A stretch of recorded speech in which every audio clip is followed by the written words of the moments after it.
125 in my own lane, pedal to metal. One thing that I won't let you do, and that's gas me up. Keep my eyes open, letting nothing pass me up. Oh, I refuse to let you block my shine, no, not today. Oh, and I ain't going out to fight, no, not today. I'll take the light, you hold the camera, don't need more. Ready for action, I'm never lacking, I've seen war. FaceTimes, great minds couldn't conceive or couldn't relate, was robbed the chance to see more. So I aspire to reach higher, the fire inside of me burns brighter until I blow up like C4. Great shit, make hits, deep as the sea floor. Paste it, race gets long as the seashore. My star rising, they see me shining like I done been dipped in diamonds, but I be like, where the haters, they seem sure. It's all crickets, they on my dick like a seesaw. With no ticket, it's so sickening, please pause. As I provide the soundtrack to bounce back from each loss until we reach the target, we proceed course. There's no quitting, the clock's ticking. I seen how the plot thickens. Regardless, I never let it throw me off. I want the shit, boy, get on my level. Doing 125 in my own lane, pedal to metal. One thing that I won't let you do, and that's gas me up. Keep my eyes open, letting nothing pass me up. Oh, I refuse to let you block my shine, no, not today. Oh. No, not today.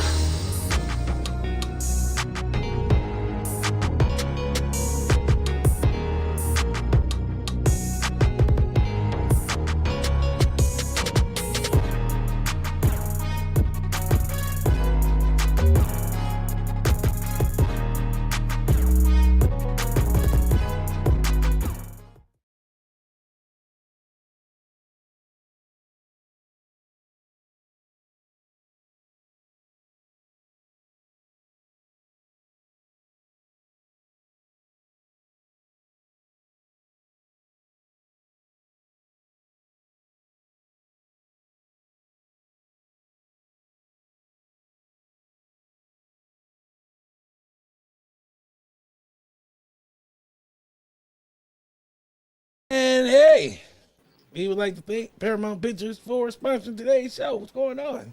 As I don't know. I was going to say, page. I'm like, I just seen a picture. Wasn't nothing coming out. Oh, nope. Damn. Okay, well, Jonathan Rhys-Meyers stars in the sci-fi thriller White Flight, now streaming on Redbox. In the near future, an artificial human begins to question her reality as memories of her past begins to resurface in a world where nothing is as it seems. White Flight streams right now instantly on Redbox and on demand, and is rated R, and is brought to you by Paramount Pictures. And we would like to thank Paramount Pictures for sponsoring today's show. Right on, shout out to Paramount Pictures. Yes, and you can actually win a copy this weekend. I'm giving away 5 digital codes sometime this weekend. Sunday, Saturday, who knows? You never know. Chris, what's going on? Not much, man. It's Wednesday. What the shit Wednesday? We always got something. Our Tuesday, what is it? Our Tuesday, Wednesdays, and Thursdays always be locked in. We working men out here. And what I mean by that, ladies and gentlemen, is we are seeking sponsorships all across the board. My man over here has got his convention getting ready to pop off for next year. Some things is happening. Conference. Yes, conference. Let's get to him. Conference that might take place at a convention, but it's a conference. Indeed. Yes. So you know, so we seeking all those type of things. Man, it was good, man. Had just a couple spots to do for the job today, but other than that, man, I was looking forward to doing. You know, when we get in front of the mic, I look forward to us doing our shows because you know even though we've said it before, we've always said we got like this nervous energy, but that's the good energy we always looking for. We're always looking for that. We get amped. We get amped. You know, I know what Jimmy Fallon and Arsenio Hall feel like now. That's that feeling. They say if you don't have nerves, you're not doing something right, and you don't like what you do. My day was cool, man. I played Madden all day. Shout out to Madden. I was about to say, how was it? How's it turning out? Fun. I'm enjoying playing Madden again this year. For those who don't remember, last year I did a video about it, and I wasn't too happy. But this year, it's a little better. Still working out the kinks, man. but I love football, so any chance I get to run a team as a coach again and not have to be on the hot sidelines and listen to people who cry about their son not getting enough time, little Johnny sucks, positively sucks. But little cool. Johnny's a bastard. Little Johnny's yeah. For those who don't know who Little Johnny is, there's a shit ton of jokes watching. about Hey, Little Mom. Johnny. Hi. My mom's watching. So I gotta be on my best behavior. Anyway, fuck that shit. What's next? Let's get to the headlines. Let's do it. Let's get to the headlines. Today, LeBron inked the contract that made him the highest player in the NBA right now. 2 years, almost $98 million in them things. 2 more years in LA. We're not even talking commercials. That's just NBA money. That's just the NBA. $3 billion just sitting there. Don't know. It's cool, but it's crazy. What else? A kid from Akron. Yeah, man. Kid Cudi said he is not fucking with Kanye ever again. Ever again. He said he will never talk to Kanye again, so that's too bad. Speaking of too bad, Serena lost her opening tune-up match to try to get ready for the U.S. Open. She's on a retirement tour, and it ain't looking too good right now. Yeah, you got to go out. She got to go out on top, though. Well, she ain't. That's not a way to go. That's not a good way. Yeah, it's not a good way to start. My dear, you wanna? It's Serena. Let's just put it that way. We know Serena got some heat. Ain't Serena but we right can now. Right. Serena looking real bad. But in good news, She-Hulk drops at 3 a.m. and I cannot wait. I will be up. Do not text me. I'll get up like 2 hours later and I'll be watching it. I'm gonna watch it. And going back to the NFL, teams are starting to make their cuts, man. The crazy thing is Labor Day is like the day where a lot of cats get cut. You figure Labor Day is a work holiday and you losing your job on Labor Day, that got to be the worst feeling ever. Not only can you not wear white after Labor Day, but you might not even have a job after Labor Day. It's fucking it's a good look. It's last season was kind of but this season seems to be a little different, especially with all the cuts that's happening. It might be we might be pleasantly surprised this season. Maybe. Speaking of surprise, Swiss Beats and Timberland have filed a $28 million lawsuit against Triller because they ain't got all their money from selling verses. So they only got 2 payments, and then it's like, you know what, I'm gonna have to hit you on the 15th when my check clear. I ain't got all my scruples right now. It sound like man. Sound like me. I know I'm hitting some people with that line, man. I'm gonna hit you back, man.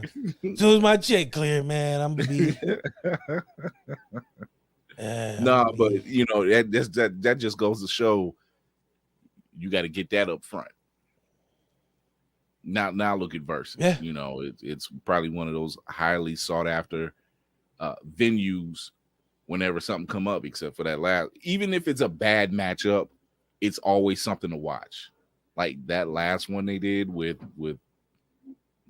Omarion and Ray J, and I don't know what the hell was happening. Yeah. I don't know what the hell was happening in that one, but that's what made the show you thought you were going to get. Yeah, the show you thought you were going to get, you got something else, and yet that's what still made it entertaining. So, sometimes you got to get that up front. You got to get that before that ink dry. Up front. Right. What else we got? The Game dropped a 32-track album, and I didn't listen to one track. I'm cool on the Game. There's nothing I need to hear from him. I heard it was all right. I just ain't doing it. Even got a diss against Eminem, which I'm cool. I don't know. I don't need no parts of that. Coming up this weekend, man, the UFC, you got Umas fighting Leon Edwards, and Leon Edwards don't think Kuman is the best ever. So I can't wait to see that, man. I love a good UFC fight. I don't have to pay for it, so it's all good. You know what I mean? Speaking of, I don't know what's in sports entertainment. Well, UFC is cool. I like it. I like to see somebody get their ass whooped. Speaking of getting their ass whooped, Monday Night Countdown added RG Thrizzle to the as an analyst.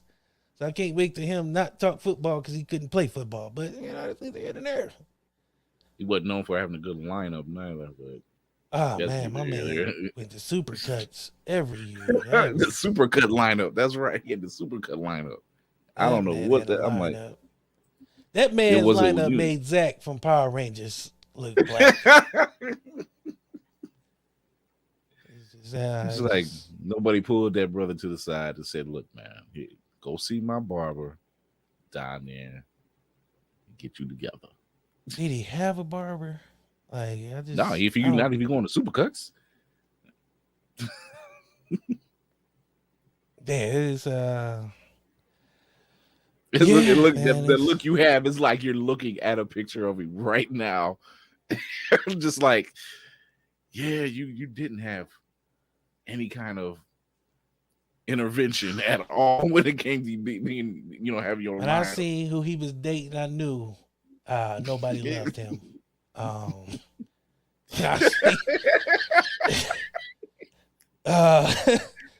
I mean elephant in the nicest way possible. When I seen who he was dating, I was like, he will never see another barbecue or black haircut again. Yeah, I'm surprised he got cornrows now. Like the fact he got cornrows now is shocking to me. He must have found some shred of blackness somewhere. Yeah. But shout out to him, man. You know what I mean? He's doing good. His post NFL career is better than others. Some people sitting on the couch. Before that's coming in, I want to ask you about that. Do you think in most cases when it comes to being an NFL or NBA analyst, if they fare better coming from the players, it fares better and their career does better off the field? Yeah, because most of them, like the ones who become great analysts, 9 times out of 10 were shitty players. Mm-hmm. I don't know why that mathematical math works like that, but it just seems like the players who, if they could have took their own advice while they were analysts, while they were players, might have been better. It's just, I don't know why it works out that way. You have a few exceptions, Shaq, Charles Barkley, but they do more in studio stuff. They don't do play by play. So it varies for everybody differently. One last thing. I got to shout out Baker Mayfield.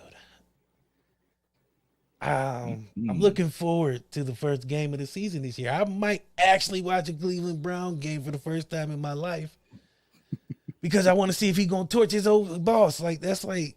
It's intriguing to me. Like, you trade him to the team that you got to play first, and your quarterback that you got and paid. Oh, he hurt. He's sitting on the couch. He's chilling. But no, it's about to be. I don't know what to expect this year, but I know I'm looking forward to that first game because we live in Ohio, and I have a lot of friends who are Cleveland fans, and I have one in particular who, every time he opens his mouth, the balls of the Baltimore Ravens drop out his mouth. I don't know why he got their name in his mouth so much, but he seems to love to try to downplay us when your quarterback is out here getting his thighs touched like Wingstop. Them nugget-sized thighs. The Karen thighs. The hot yogurt thighs. Like your quarterback legally can't get a massage outside of 32 states. But you got the nerve to try to come at me. Yeah.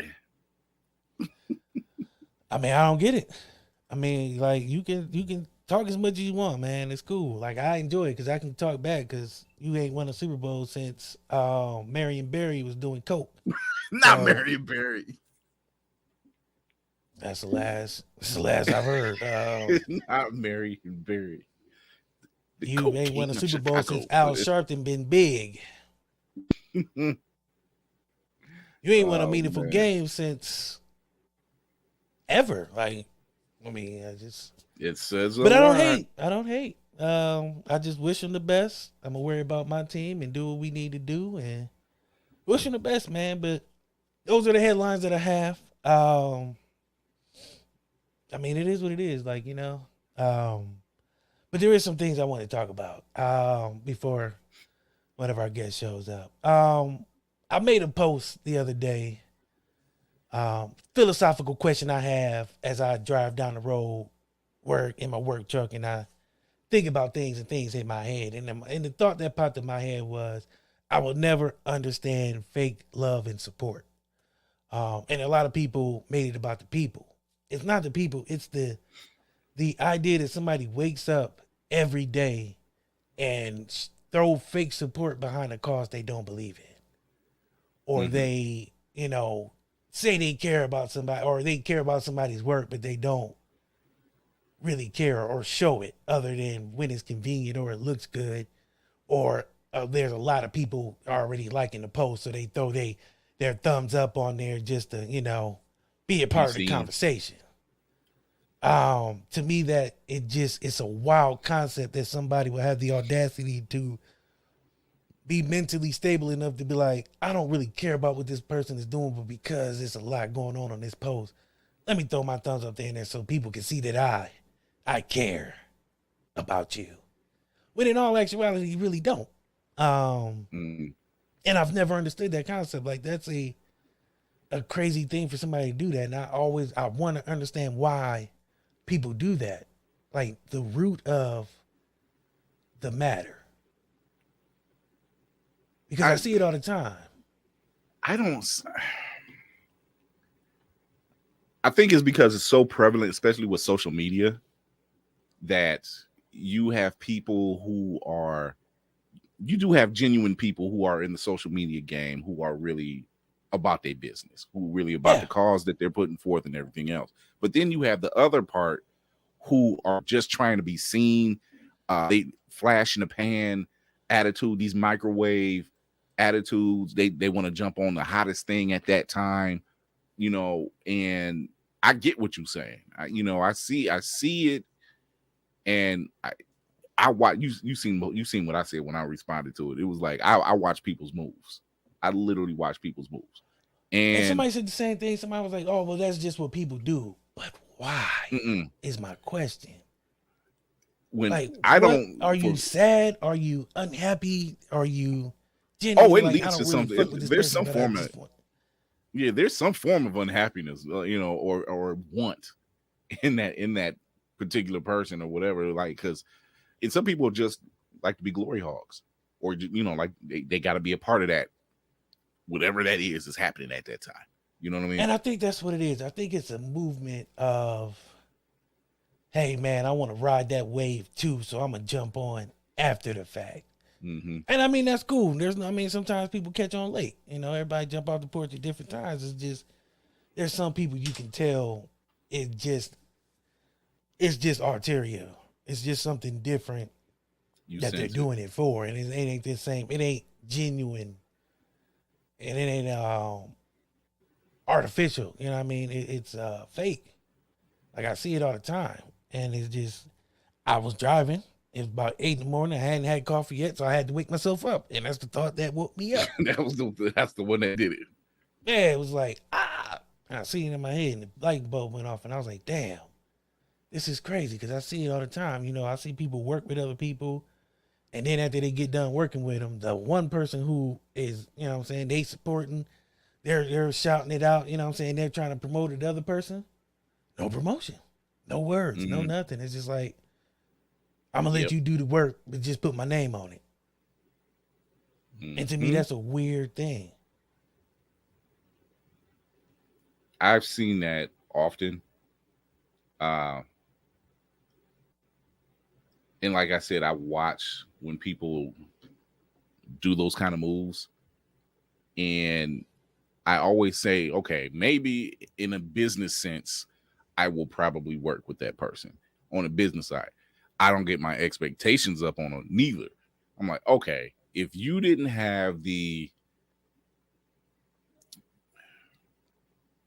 I guess, the fortitude to either share a post, get behind a cause that you truly believe in, or anything for that matter, then you're just in it for the wrong reasons. Like, we do our shows because we love what we are talking about. We yes, it'd be nice to get paid. It's eventually coming. I ain't worried about that. It's coming, but at the same, when within all of that, we still do what we do. We do it because we love it. We don't do it just to be a part of something, I guess you could say. Like, oh, I want to be seen. Hey, look at me. Like, no, this is something we like doing. We like doing with the shit. We like doing bird's eye view. We like talking about the shit that we on. And indeed. Yeah, so I don't know. I can't really explain it on the end of the people who are doing it for the wrong reason. I can't really get behind them anyway, but it's weird. But it is. Moving on from that, I do want to give a big shout out and a big thank you to Celeste and Leah Brown, who are two sisters. Lamar, Lester, they are Defining Enterprises. They have. Okay, because I'm live. Yeah. Thank you. Hey, glad to see you home. Beauty of life, people. My wife just came home. She's happy because she started a new job and it's just beautiful. So times have changed, so she come home a little later. But no, the Brown sisters and Mr. Lester, they have Defining Enterprises. Underneath that, they have Defining Lots and Defining Essentials. Defining Essentials is a retail vending. I don't even like calling it a vending machine. It's an automated retail machine. They have two right now. Age word. In Akron Canton Airport, and they're wonderful. They do advertisement, all kind of stuff, man. And they're a part of this pilot program with they're a part of this pilot program with Akron Canton Airport. So much love to them. Make sure you guys go follow them, support. And if you got a little extra coinage in your pocket, man, throw some investment behind them, because what they have going on and what they got going on in the future, it's dope to see, man. But but the biggest takeaway for me was and they're from Akron, Ohio. So they're local products. So, you know what I'm saying? It ain't like they from California trying to, input here. No, they were born and raised here. And the biggest takeaway to me it's two sisters who little girls can look up to and see, like, okay, I can do business because I see them doing business. So the role model factor to me was like the biggest takeaway, because they did all the research, they did all the groundwork, they did, I'm saying, they're building something, and they're not taking shortcuts. They're not, out here doing crazy stuff to try to get money, and none of that. It's a solid business plan, solid work ethic, and just amazing knowledge. So I got to shout them out because they were on the Chambers Effect Sunday, which aired Monday. But man, it was beautiful. Got to talk to them. Their first time being on a podcast, which was great. I was the first one, so first of many for them though, because the way they moving, it's only a matter of time before. Yeah, it'll happen. The business is popping. So I'm glad to say I was the first step on that journey, because they actually did they had a news report about them. So, man, that was beautiful. But, yeah, man, I don't know.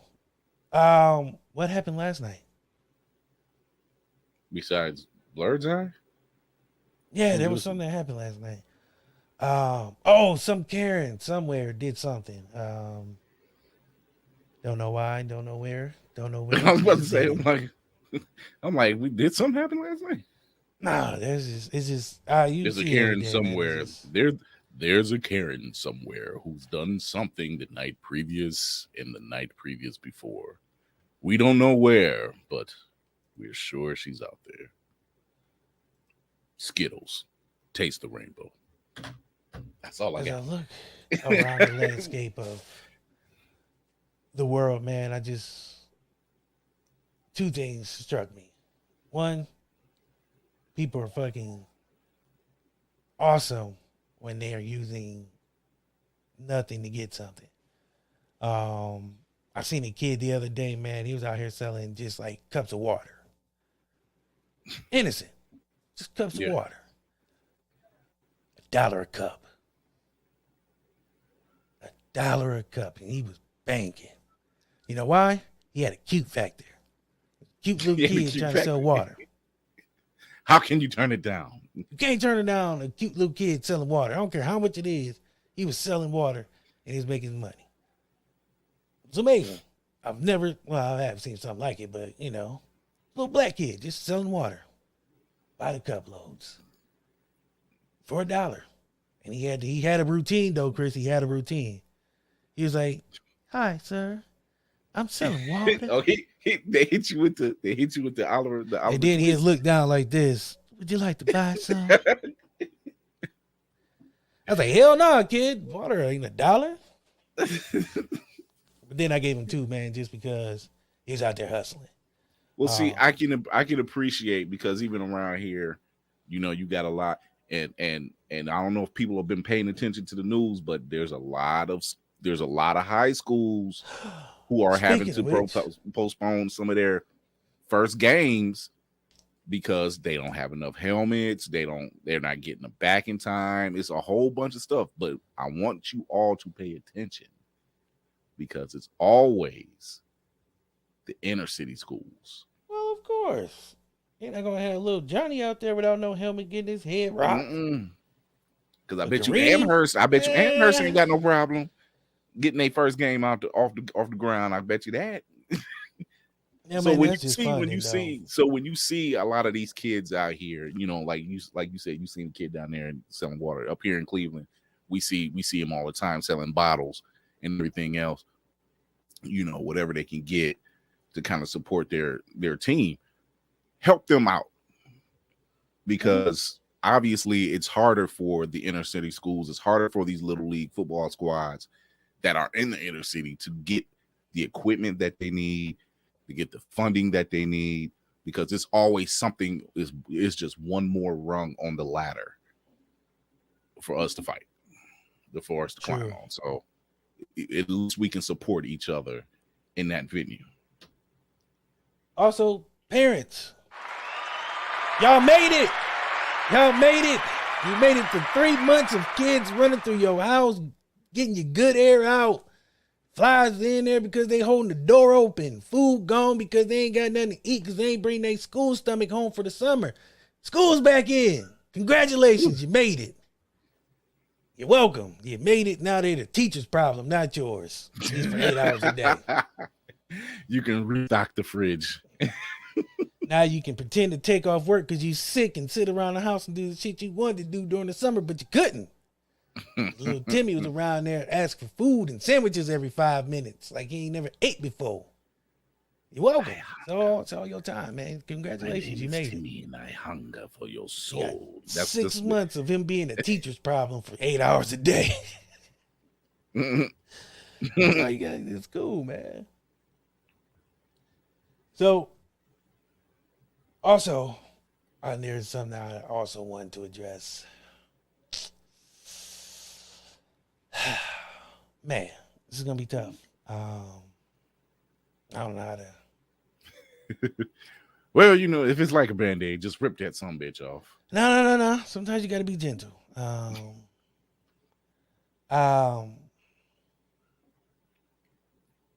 Anybody with Netflix, cancel your subscription right now. Don't ask no questions. Don't look at me crazy. Just cancel it right now. Just stop what you're doing. You can come back. Pause us. Come back. But cancel your Netflix subscription. Because they are upcharging you for a bunch of bullshit you're never going to watch. Ever. Last night they talked about a movie called Carter. Oh. And they couldn't tell me who was in this goddamn movie. It was a 2.5 hour movie, and the only person they told me was Michael Coulter. Luke Cage was in this movie for 15 minutes. He dies in it. He's in there. And he dies. The only black dude in Korea dies on a bondage train. That at the end, they blow out the bridge. Wait, you gotta hit him with the fin. You gotta hit him with the fin. Spoiler alert. It's a 2.5 hour movie where they blow up the bridge, and that's how it ends. But that's what they want you to pay $69.99 for. Movies like that. Movies with nobody in it. At all. Michael Coulter. Only black dude in Korea. and he died 15 minutes after being on screen. Oh Cancel. My God. Just cancel it. Tune in to Fury's reaction reviews this weekend. I'll be dropping a review on that day. Cancel it. Good Lord. Finn, yes. Cancel that shit, dog. Like G Black was there. He heard the story. It was 2.5 hours of mayhem and mischief, and then the last half hour, they blew up a bridge, and nobody knows what happens after that because the shit just turned off. The screen went black. Last minute of film. So everybody's dead. The bad guys lost. 2 hours and 29 minutes of film, and then the last minute is just bullshit. Turn it off. Cancel your subscription. Give it up. Don't even ask no questions. You'll thank me for it tomorrow. You'll be saving $40 and you'll be happy because there's nothing on there at all. Yeah, it's funny because he responded with the fit because he knows. It's a bunch of bullshit. Shout out to Popcorn the Zombie with that one because he's like, oh, they hit y'all with the fin. I'm like, yeah, they hit it with the fin. I will never understand. Disrespectful. Disrespectful. Like Disney Plus is about to go up. If they didn't have nothing, I'll be canceling them niggas too. I'm on the verge of getting ready to cancel them too, man, because it's outrageous. But see, I can let them slide because, like you said, at least they got something. They continuously are giving you quality content, and it's theirs. That's the beauty. It's theirs, opposed to Netflix. Like they can't even keep what's theirs. They can't even, they create a show. You be like, okay, this something might last 1 to 2 seasons. 1 to 2 days. I just don't understand it. I need to talk to DoorDash real quick. I'm not trying to pay $40 for Chipotle when I live around the corner. Shit's outrageous. Need y'all to get that fixed. I'm surprised people are still eating Chipotle. I like it every now and then. Today I was like Madden, Chipotle. It's a good combination. But my Chipotle was like $23. I was unhappy. Wait, you know what? Let's talk to why are you talking about DoorDash? Yo, $52 for a ham sandwich. If you get double chicken, triple chicken, yo, that's working behind the line. You ain't got to tell them that, especially when y'all giving out spoonfuls. That's why we ask for that. Oh no, that ain't your chicken. They gotta pay. It's not your chicken. They have to pay for it.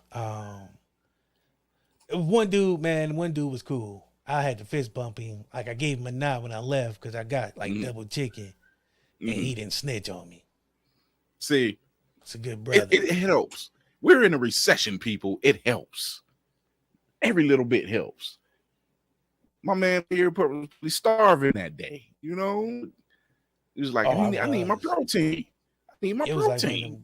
Like when them late night commercials where they show the little kid from Africa, man, I felt like that. You gotta hit him. You gotta hit him with that look. You gotta hit him. Like, that little kid look like. I heard Angel singing and shit. I didn't know if I was about to die. Like I was. It might have been the TV, but still at the same time, I was woozy, delirious.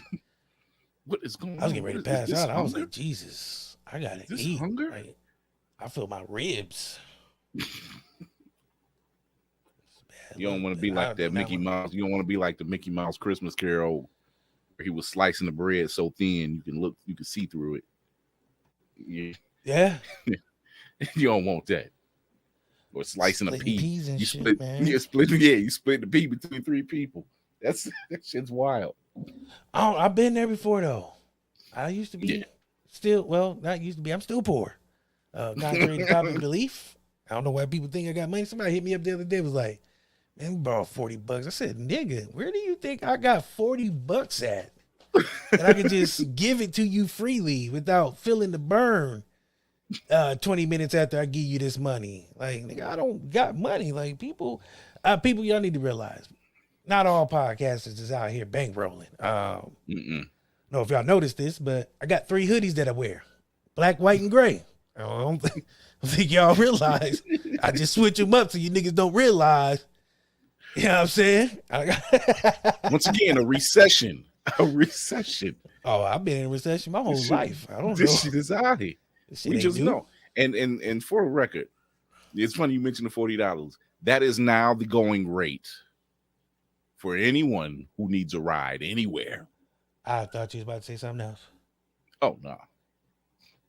I'm about to say, this ain't that kind of show. You know Anybody, that's the going rate for ass. If you ain't $40 or better. I was like, no, you got to charge higher than that. No. Hey man, yeah, whatever y'all, however y'all negotiate prices out here in these streets, man, I ain't got nothing to do with that. You got nothing to do with it. But no, people will ask, like, man, can you give me a ride? Remember, there was a time you like, hey, I give you $5 and take me to the spot. I stopped giving rides a long time ago. Oh yeah, I ain't done that in a minute. And then it went like, you got 10, now you like got 20. Hell, 20 won't even do the gig now. Man, there was a time. Hey, $39.99, right? No, there was a time when I was giving out rides for free, man. I wasn't even asking for gas money. Can you remember that time? Did anybody remember that time back in 1962 where you could ride around for about free rides and shit? That's feel like how long it's been since we had moments reasonable. We were living free. Man, you know what? I realize now when old folks talk about the golden age and the time before time where, you know, gas was like a nickel, loaf of bread was like 2 cents. You know what I'm saying? You can get a house for $52, like a whole house. Like, you know, just saying a whole house for $52. Why did the housing? Why did all the items go? Why did everything that we live in buy greed go up except for our paychecks? You know why? Greed. Before like 1982, there wasn't even an income tax like thing. There was, you know what I'm saying? There wasn't no extra income tax. Nigga, you just pay what you pay. If it's $6, you pay $6. Now if it's $6, I pay $20. Yeah, because they're gonna try to find a way. I don't understand. Try to find a way. Let me get off my soapbox. It ain't that bad. It's allegedly. Oh no. Yeah. You forgot. Yeah, you did say the allegedly. I was in Columbus and went to, because down there in Columbus, they still got White Castles. And I'm like, they had a White Castle in a minute. Let me get some mozzarella sticks. Because it was mozzarella sticks. Who the fuck is keeping White Castle in business and why? Columbus. You forget Columbus is a college Columbus town. Is a different breed of people. Yeah. Like, it's a bunch of, it's a subculture down there. Like, it's a subculture. I was surprised to see White Castle. If you eat White Castle, I'm pretty sure you eat rats alive. Like, just I was in Ashtabula yesterday for my job and was shocked because you ain't missing nothing. That was my first time being out there, and I'm like, I hope this is the last. Never been there. Yeah, I've always thought that was a fictitious place somebody made up when they wanted to get out of doing something. Like, man, you know what? I would, but I gotta go to Ashtabula. They had a steak and shake out there, and I'm like, they still got a steak and shake? Right, there's steak and shakes in Akron. Where? Chapel Hill Mall. There's one down here in Canton. But me and Steak and Shake got a fuck Steak and Shake. They got rid of chicken tenders, man. They did have those. All they serve is burgers. Nobody want y'all small ass paper thin burgers. And your shoestring potatoes. Them ain't even fries. Nigga, they give you 42 fries in each one. That's handicap fries. That's the shit you get in the chip section. I don't know, man. It's just it's too much has changed. Like and the weird part is it comes circular. Like every now and then, recession. Everything's back to normal. Mm-hmm. Coronavirus. Everything's kind of back to normal. Monkeypox. Is everything gonna go back to normal? Because if something else hit, man, I swear to God, no, because see, right now it's COVID, monkeypox, and there was monkeypox in Akron, yo. Yeah, there was monkeypox in Akron. I cannot believe that shit's wild. That shit is wild. I'm like, monkeypox. I'm like, don't y'all gotta? How is that even still? Didn't y'all get rid of that shit? No. Like, y'all still got it floating around. Like, pretty soon they're gonna say, we got a first case of Black Plague. I'm like, Black Plague? What the fuck is this? The 1700s? I'm not doing with it. But enough of us ranting and raving, man. Coming all the way from Cincinnati. We got D-Nash the Rapper. What's going on, brother? What's going on, guys? How you doing? Good, right, man. You have a following. Yeah. You sent me over some stuff, man. And I was like, first of all, I have to say, rapping in Cincinnati, dope. The music scene in Cincinnati, man, is kind of crazy for those who don't know. Yes. I kind of follow it because I got two brothers who live down there and they're rappers. So like, there's a lot that goes on down there that people don't realize. A lot. But you have a crazy list of influences. Not really crazy. It's just a list that when you hear a rapper, it's not, you know what I mean, kind of the same. So tell the people your influences before we get into anything. Okay.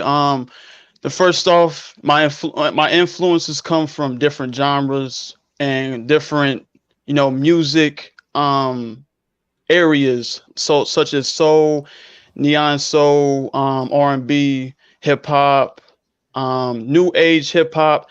My influences consist of Michael Jackson. He was my first influence, my biggest influence, the reason why I do music, because he was so influential. He was so into his artistry work. I had to really get really cohesive with that. And it really blended into me as becoming an artist because, I appreciated the artwork that he made so much. And it goes on to, people like Aaliyah, basically like having that angelic pureness as on the mic presence. You know what I'm saying? Like, I really like when people show that presence, that genuine presence, like no other. I love that. You know what I'm saying? And it's an energy that you can't match. You know what I'm saying? It goes to, Biggie, Tupac, The Game, 50 Cent, Nas, very big influence. He's the first rapper I actually listened to and really captivated all his storylines, because I'm a storyteller. You know what I'm saying? I'm mostly a storyteller. I talk about political rap, and I'm very conceptual. So I got a lot of that. Yeah, I got a lot from him. Kendrick Lamar, Drake, Sade, Wu-Tang Clan, Whitney Houston, and basically the list goes on. And it's just, I feel like all those influences are into me because they all make me into, the artist I am today, because I grabbed so much from them just to become who I am today as an artist. I like the fact that you mentioned those particular artists, and then the fact that you're stating that you're a storyteller, because that's what every last one of those artists are. They're storytellers, and they have a way of weaving the political landscape, the social landscape within a storyline to kind of get you to understand, hey, like, this shit is real out here. This is things going on that the news is not going to tell you. There's stuff that's going on that you might not find out, or there's stuff that's going on that you see on your block every freaking day. So I appreciate that. Yes, sir. 6 mixtapes. 6 mixtapes. Yeah. 150 downloads on your tape, Chapter 21. Yeah, yes. 300,000 streams in total on YouTube and counting. Yeah, yes, sir. 4 albums with 10,000 streams. Five. It's 5 now since I dropped 2 weeks ago. It's 5 now. It's 5. Yeah. It's crazy. Hey, hustling, baby. I love it. Gotta have the work ethic. Work ethic is important to me. But here's a number I want to get to. The latest album that you dropped in 2021. before this new one. Yeah. 20,000 streams in the first week. Yeah, that was exciting for me because I never got anything like that on one platform, and it was a sequel to my first album that everybody just enjoyed. It's just like, as an artist, when you look at the work that you displayed, you don't really know the effect that you do to people. And the thing is, it's just like when I released that project Timeless, when I made the second one, everybody was very in tune with it. They was like, I can't wait. And they loved it. They loved it. I got so much feedback from it, so much love, and I appreciate it. And it helped me grow. It's helping me grow because it's just how much people appreciate your art. And that's the whole thing with me. I appreciate how I'm putting my work in and how people are appreciating it. And I'm just really grateful that happened. You know what I'm saying? It's humbling. Because 20,000 streams in the first week ain't nothing like just be like, yeah, okay, whatever. Next week can be 50. Right. Is there some artists who mainstream that ain't getting that in the first week? Just streams alone. Yeah. So that's a big thing. What would you say best describe your style? If you could say one word, this is the one word. If I had to put it on a billboard, this is me. What would that one word be? Pure.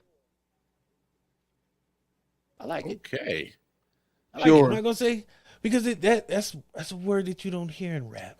You really don't. Is a lack of term in hip hop right now. Ooh, I like that. I like that. Ooh. I didn't say that, you said that.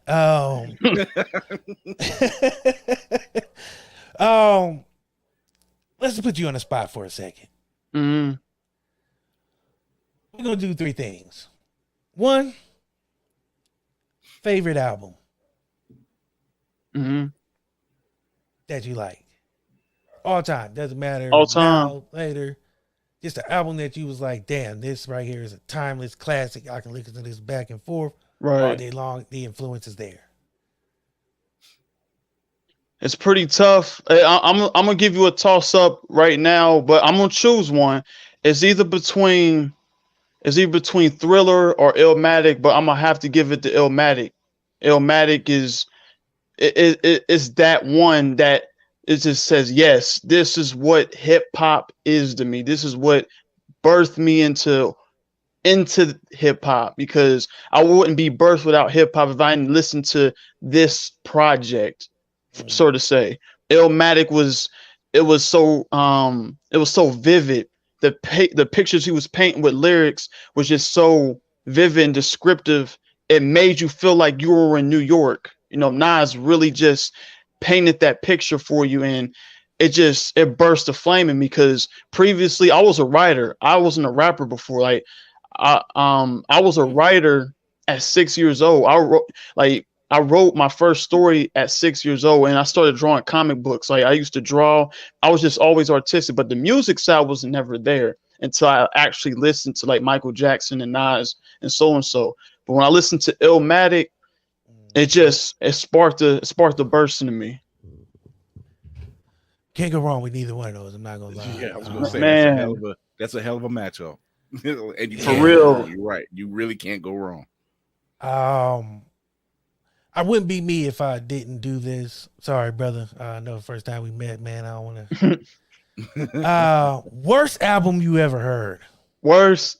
I got you. Sorry. Worst. Hey, it's a couple of them in my mind right now. It's a couple of them. Yeah, I probably ain't heard of them, but there's some new albums that's like I'm not very, very fond of. But I'm gonna throw one out there. Relapse by Eminem. Worst album to me. Relapse by Eminem.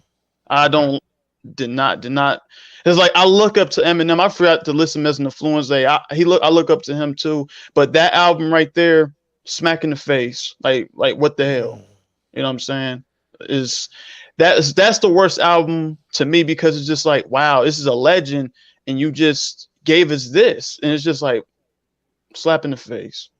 Yeah, Chingy Jackpot still is Mount Rushmore of the worst. Black. When that nigga said, "Give me what you got for a pork chop," and we actually was vibing to that shit like this, you know what I'm saying? The fact that we let that nigga slide on that, we that's all deserve better. That's the problem. That's the problem. We all that's when I knew whoever was doing this shit when he said that, nobody really didn't know music. We our musical knowledge was trash. That shit. We let that nigga slide with that. I'm gonna repeat that. This nigga said, "Give me what you got for a pork chop," and niggas was like, "Yeah, give me what you got for a pork chop." Shit, you heard Chingy, man. And we was all like, and some people was like, "This nigga said that." Nigga next to you bumping your elbows and shit because shit was weird. Oh man, and it was they just thought it was the greatest thing ever. Best line ever. Niggas was saying that lines and talking to girls like, "Yeah, girl, give me what you got for a pork chop. Come on, that's as bad as that literal pork chops." Shoes. Top, if you had to do a Mount Rushmore artists, who would it be? All time, all genres. Yes, sir. All genres. All right, all right. Michael Jackson, Nas, Marvin Gaye. I'll throw in. I'm gonna throw. Man, who are? Shit. This is kind of hard, man. It's kind of hard. Whitney Houston. Boom. Whitney Houston. Stevie Wonder. Oh, Stevie Wonder in there. These are some very, very classic artists he's throwing up there. Like when you mentioned Marvin Gaye, hey, 42. Hey, 26, man. My dude G Black, he's a rapper here from our hometown. What would be a good place if somebody was like us, new to you? Where would you want them to start as far as getting in tune with your music?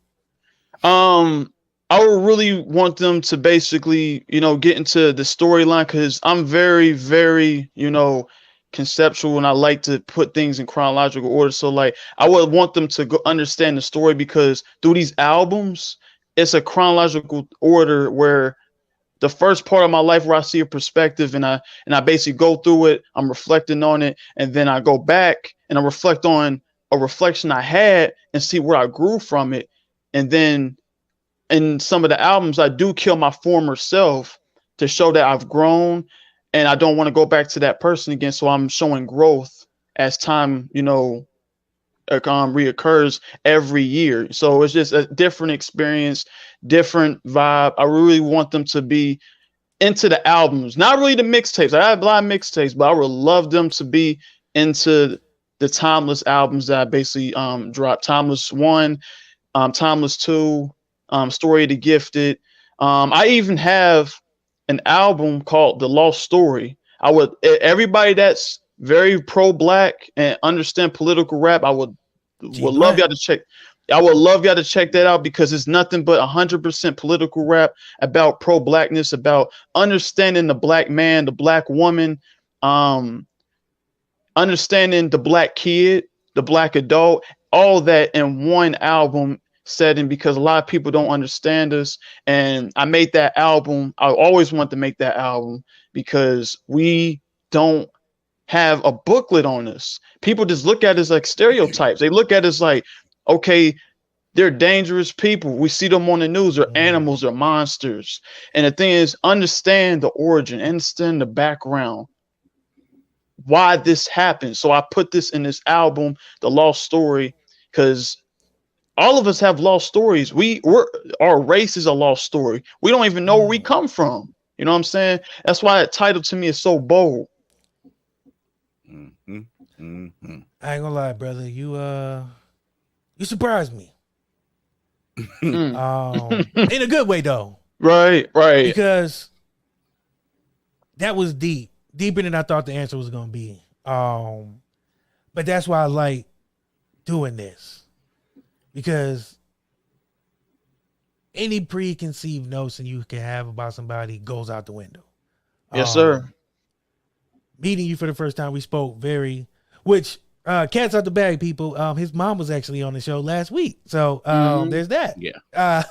So it's a family affair, man. We like all people here. So, but no, that answer was the right answer. I never like to say there's a right answer, but that was the right answer. Like, and that makes me now I gotta go listen to it. Yes, sir. Because that picture you painted just lets me know, like, you passionate. Yeah, the passion is there. Yes, sir. The vibe is there. What do you think is missing from music, in your opinion? If there's anything, because music is fine. What's missing from music is, I say, originality, individualism.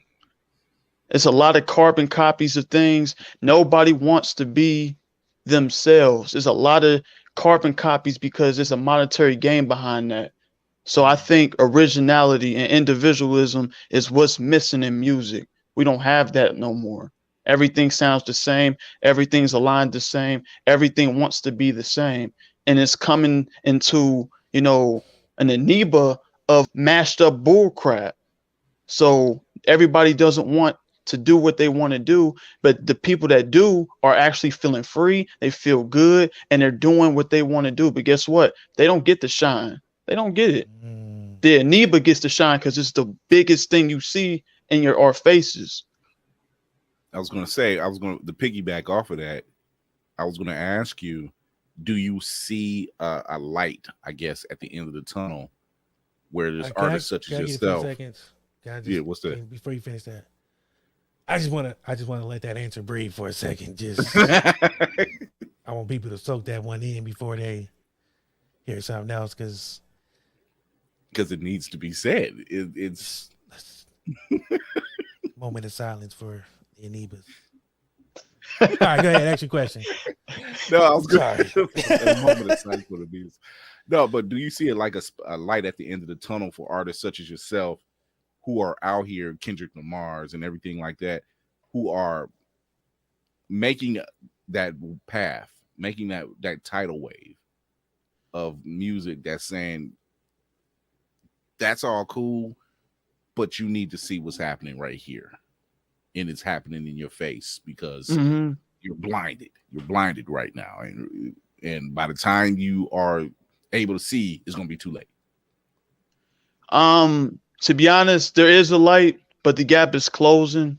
And the more that the gap is closing, the more we're not going to see the light. And, further on in history, the light is not going to be shown anymore. We're going to be seen as this, like I said, the amoeba is going to get bigger and bigger. There is not going to be any true speakers.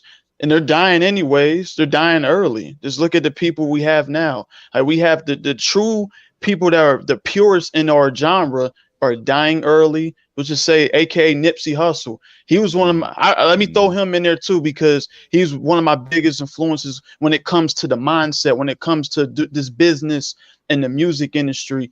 I looked up to him since 2015. You know what I'm saying? And he was I looked up to his statements and how he spoke and how he came as a man more than his music.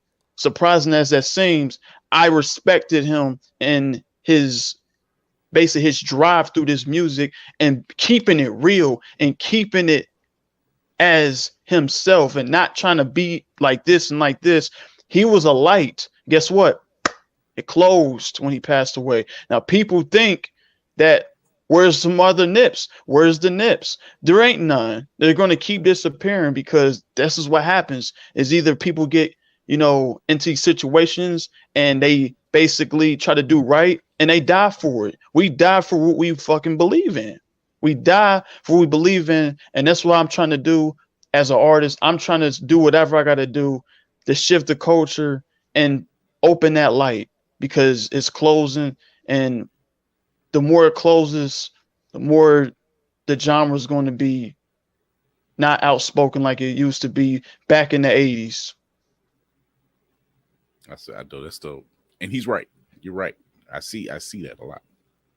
1 second. No, not for the answer. We got one more guest. We're gonna keep the music thing going. I almost stole this man's name. Like I was close to just taking his name right in front of him, just like a straight jack move. Another Ohio kid, man. Another Ohio kid. Romance, the romantic truth. His name was almost mine for like 15 seconds. I swear to God, I was about to jack him. You had us stuck with that name, man. How you doing, going brother? on? Can you hear me all right? Oh, Yes, yeah. sir. Oh, yeah. Yeah, we can hear you. Okay. All right. I'm just trying to get this lighting right, you know. Oh, you good, man. Welcome to the show. Thanks for having me. Glad to have both you young brothers on, man. Music is the word for tonight. What's going on, D Nice?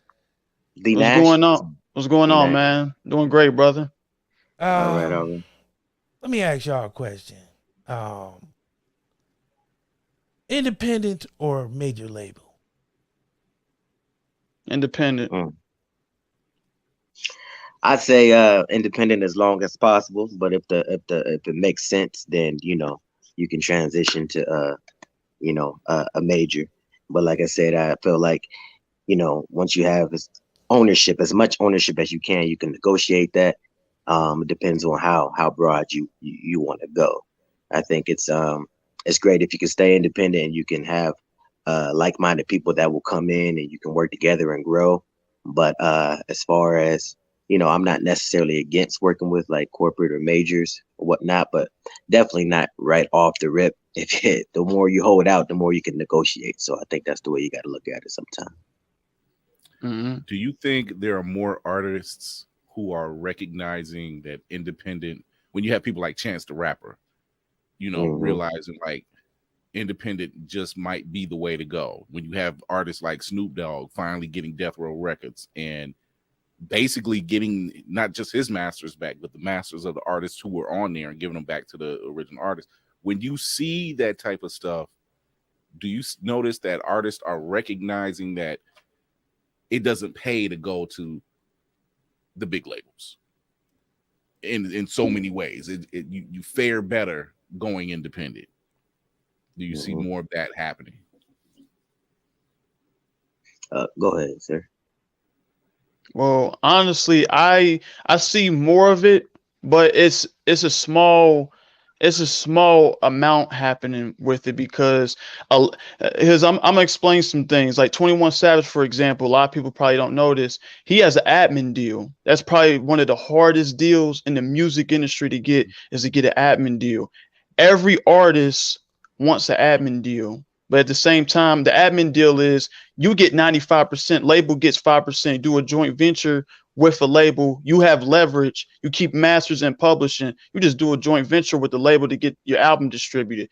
More artists don't understand that once they have leverage, they can do that, but they're so blinded and they just want money paid up in front and they don't want to do the hard work. They don't want to go to that. They don't want to go to that direction. Instead of just working hard and stop being so motivated by the money, because that's the thing, is money, because everybody wants money. So the thing is with the independence thing, I would stay independent, but I would do a joint venture myself personally. I would just do a joint venture because the joint venture, they'll just distribute your music. They'll promote you. They will never own your publishing, masters, none of that. And you'll get a higher percentage. You can get up to 65 to a 35, or you can get a 70 to a 30, or you can get an admin deal. You know what I'm saying? But it's very small amounts happening. The NBA YoungBoy just got out of his contract. Now he's independent. He has leverage. It would be kind of, mistakeful if he actually signs to another label, because he has the leverage. He has a strong fan base. So it's just like, we artists want to get to that, but we want to be independent as well. That's my main goal, what I want to do. But I see a small change in amount happening. Right. Well, I agree with that too. For me, like I came up more on the showcase talent show circuit. So I'm a big advocate for that. So like some of those national shows like America's Got Talent, American Idol, and all that. Right. A lot of those deals, when they first came out, they they didn't really give the artists that much. It was like the standard deals, but one thing they did give them is national exposure quick. So as soon as whatever their agreement was, whether it was a 2-album, 3-album deal, once they fulfilled that, they were able to go ahead, part ways, or renegotiate depending on the success. Like if you look at Fantasia, she was like this third one to win, and she still can turn a crowd. She still gets booked to this day or whatnot. So if it wasn't for big ventures like that, they wouldn't have the backing. So I think it's better, like for what you're saying is, of course, if you're in a smaller market and you can get, you find out what your niche is early. That's what I found out is like the people who tune in to what your music is and what you're about. You can have, like there's something I'm learning about, like just getting 1,000 loyal fans. Super fans. Exactly. Yeah. And you can live off of that. And then those fans can bring a friend, and then that builds up your fan base, and then now you have the ability to book smaller venues, and then you can sell tickets to them, you can get emails and things of that nature. So if you're doing the independent route, it is much harder to go that route. But being me myself personally, I like those events and showcases like the South by Southwest and things of that nature, where you can sign up, you go to different cities, you meet, network with them, because that's just what I love to do is talent shows, because I'm a firm believer that motivated people motivate you. So if you're in a market where there's a lot of people who are like, okay, they might see what you're doing, but they don't really jump on and try to support you. They like, oh, look at this guy hating. That can sometimes, limit your grind. So when you're around other people who's doing that, you're like, oh man, he ain't gonna outdo me. Oh, this is all love. Let's work together. Let's make this happen. Then I feel like you can sometimes go further. But no knock to that. Indie is the way to go nowadays. But I just feel like it works better when you establish that fan base to rock with you. So. Exactly. Oh man, I forgot I was here. I for real thought I was watching the show because I zoned out for a minute, was just listening. But you guys made some really good points. As a non-musician and a guy who can't sing and don't have a groovy name, I'm just out here, so I'm just learning from people like y'all, man, who got it. Let me ask y'all this. If you can get one feature and it was guaranteed and you was like, this is the person I want to get, who would you get? Like feature, like I got this guy on the song with me. Oh, guarantee. For me, see, I overheard you. I heard the conversation, but I wasn't. My bad for coming in late. But I know when you asked him his top, people. But for me, like I think it would be probably right now. Bruno Mars would be that stamp, like dang, Okay. But being that he's his vocals are out of this world, sometimes they like when you have a feature, you don't want the feature to outdo you.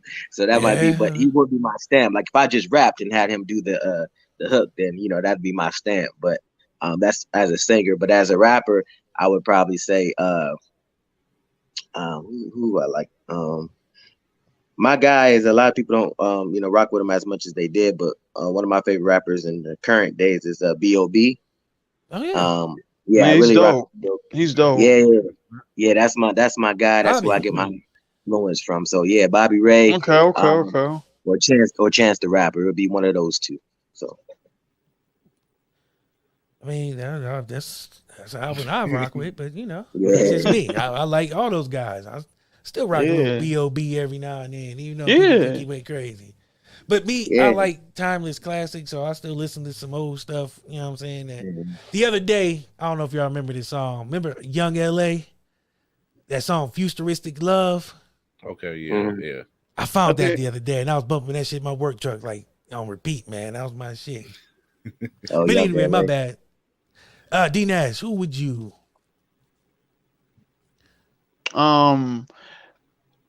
It might be a not surprise, bro might say like, yeah, that I can see why he probably chose that. I might just choose Drake because, like I said, Drake, he can flow into whatever I'm doing. Like he's a chameleon, and it's just like a record with Drake. Like any record he does can actually catapult, people's careers. You know what I'm saying? Like, I feel like I could vibe with Drake artistically. So it's just like, I feel like he could really set a standing point on that, or a Kendrick Lamar. But I would choose Drake because I just feel like Drake is more of a status symbol when it comes to like, okay, how you going to like develop your career? You want to have a good resume. You know what I'm saying? Drake is one of those people. It's just like, you gotta have. It's just, he's one of those people on the checklist that everybody want to have on as a feature.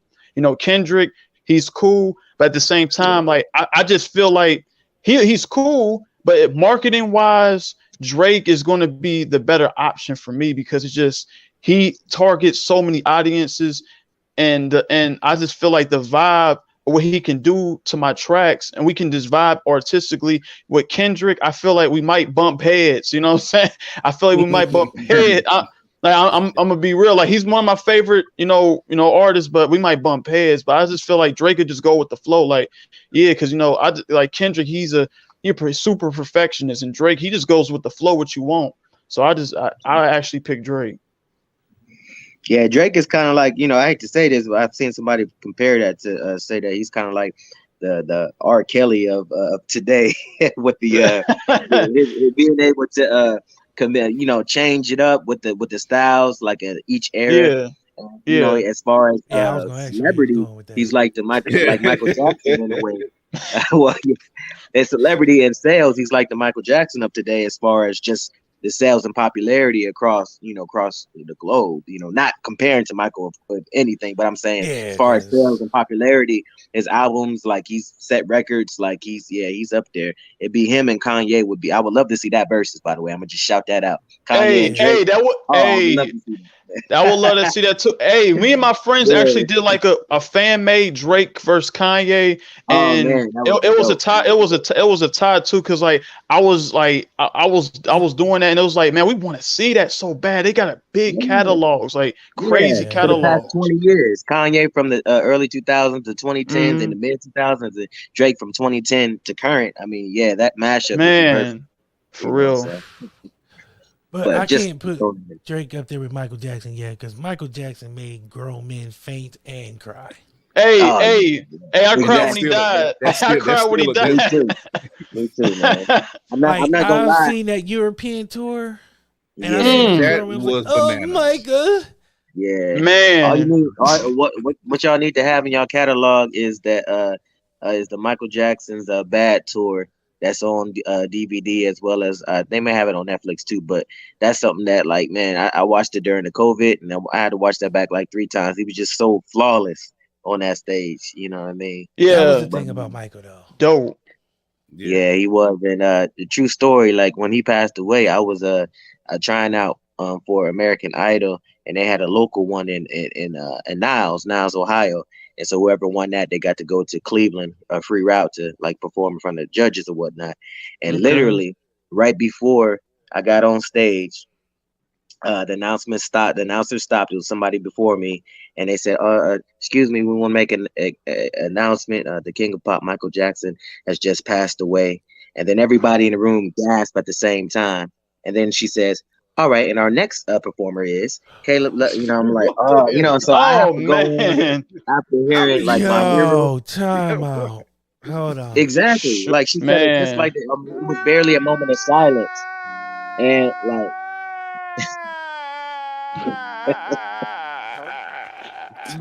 Exactly. Sorry, that's what I would have did. Hold on, time out. You really want me to go on after you just told everybody Michael Jackson died? I'm supposed to follow that? Exactly. Like even if I have it together, they may not even be tuned into me at that point. Yeah, they're not. Yeah, exactly. And it was horrible because I couldn't even think, because just like D Nash here, I was definitely influenced by Michael since I was like 6-7 years old as well. And songwriting, and just to find someone who had a similar sound, it was just. People were asking me if I was okay, because they knew that all I would talk about Michael was growing up was Michael, and singing his songs and everything. So, but yeah, we definitely lost, the goat of the generation, the entertainment. So. Speaking of which, your first song at the age of 7 was "You Are Not Alone." Yeah. Well, when I was because I was that's 90. I was about 6 or 7. Yeah. And You and I Alone came out around that time, around like 96, 97. And so they were playing it on the radio. I was in the back seat, and my aunt was had the radio turned down. And then I was humming, and she just turned back and was like, "Is that you?" And I was like, "Oh, this is my song or whatever, And so I was just humming that, and then since then, that's voice though. Man, yeah.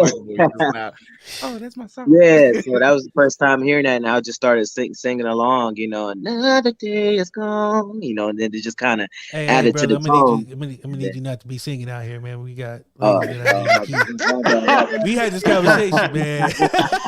you get to singing, and everybody's girls get to leaving them on. Now they sending hate mail over here. You got romance on there singing. My girl that left me, man. Nigga, what the fuck is going on? The guy I never watch again. Yeah, I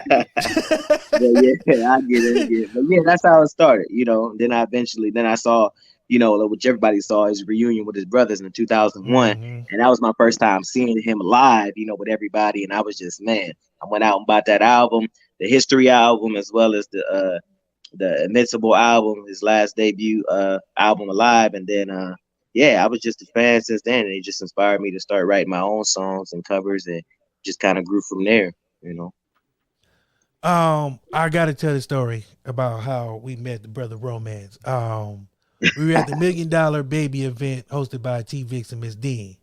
Yeah, shout out to now T-Vix. we were doing interviews live, and I seen this brother walking around with this look on his face, like this look like he was just like super ready to go, and he was just walking around pacing. And I'm just like, man, that brother either really want to interview or somebody in this motherfucker owe him money. Oh, man. Because I'm looking at him like, he looked me dead in my eye. And I was like, have a seat, brother. He was like, yeah. So he sat down. And was right. And Tuesday, I was like, yeah, brother. He was like, so what's your name? He's like, Romance, the Romantic Truth. And I'm a singer. I was like, the hell you are, brother. You look like you about to beat somebody's ass. He did not look like a singer. And that's my fault for trying to categorize what a singer should look like. I'm sorry. I apologize. But when we heard him on stage, I was like, damn. Okay. Brother, nice. Voice was there. Confidence was there. Mm-hmm. He just was nervous on the podcast. And I was like, we going to get you out of that. We're going to get you out of that, man, because that'd be the first step. Is media. A lot of cats don't know that, but the fan base don't like you. Let me ask y'all this before I go anywhere else. What do y'all think about Chris Brown charging people $1,000 to take these weird pictures? I'm sorry. I'm sorry. I know that's way out of left field, but that just popped in my head out of nowhere. I don't know. Don't ask me why. Hey, it's funny because I was talking to my homies about this, and it was like, hey, man, like, should he do that? I'm like, I found out it was a VIP thing. So it's just like, I was like, girls are paying VIP $1,000. So it's just like, if you get in a picture, you get to talk to them, this, that, and the third. Hey, by any means, Chris, man, get your bread, man. Like, that's why I feel like, hey, get your bread. I feel like if you want, Chris Brown's a legend to me, but like, hey, if they want to pay that $1,000, there's a lot of people paying that $1,000. You know what I'm saying? So it's it was like, for real, it's nuts. It's a lot. It's a lot. I see a lot. So it's just like, hey, if it's worth the price, guess what? Go ahead, man. Like, they paying. You pay what they pay what they're worth. You know what that tells me? If a motherfucker tell me that ain't nobody buying your CD for $5, I'm gonna tell you that goddamn lie. Because women out here paying $1,000 to rub their booty on Chris Brown for 5 seconds. Man. Don't ever let nobody tell you they can't afford what you got going on. That's right. Yeah, honestly, I think it's a marketing. Know your worth. Know your worth. Know your worth. Yeah, know your worth. Exactly. And then plus he was it's great marketing too, because word of mouth is still probably the best way to market. That's wildfire. We still could shit. You can. It's $1,000 right now. That's crazy, man. Dog. Yeah. And then I seen like one picture, like some of these pictures, they're creative. And they are. I think that was like whoever came up with that idea deserve a raise. Yeah. Like that marketing right there. That was the PR marketing team. That's what that was. Because not only does it save his image, it makes him look better, but women are paying these prices. Man. And some dude right now is like, my girl just took $1,000 out the bank. I wonder where she going. Then they'll see it on social media, and they're like, you see it on social media. $1,000 out your account, your girl on live with Chris Brown like this. Like, oh, yeah, I only paid like $100 and some change for the ticket. Dog, $1,000 of them things, though, what bro. What is the rest of that money? If I check my account, it's $1,000 missing. I don't know what I'm gonna do. That's crazy. Now we gotta find Chris. That's what you gotta do. You gotta find Chris. Like, I need a refund, brother. She used the wrong account. Right.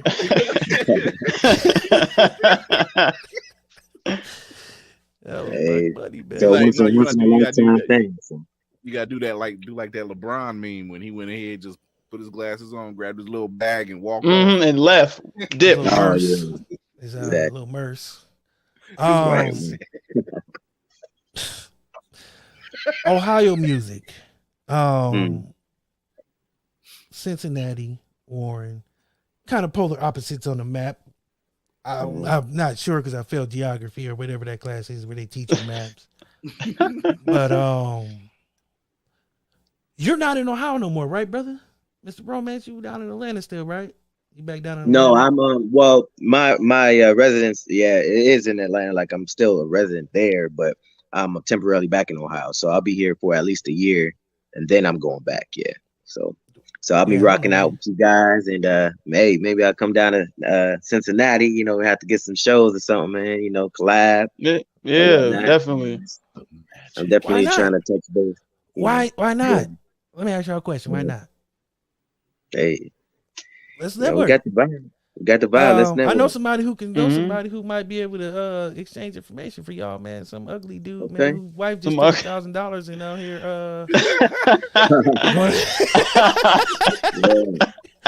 No, but man, that is dope, man. I enjoy seeing that. But let me ask y'all, Ohio music, where do y'all think it ranks? And where does the best sound come from? Well, I think most of our the sound is based off of like a lot of bands, you know, like like the Gap Band, right? It's from here. Gap Band, Ohio Players, Ozzy Brothers. So we have some of that, but most of it, you know, Ohio, you know, we got the actors and you know, that are from here that branch out. Of course, you got Bone Thugs, Cleveland, you know. So I feel like, you know, my other guy, Life Jennings. I rock with him. John Legend too. Don't forget John Legend. Yeah. Kid Cudi.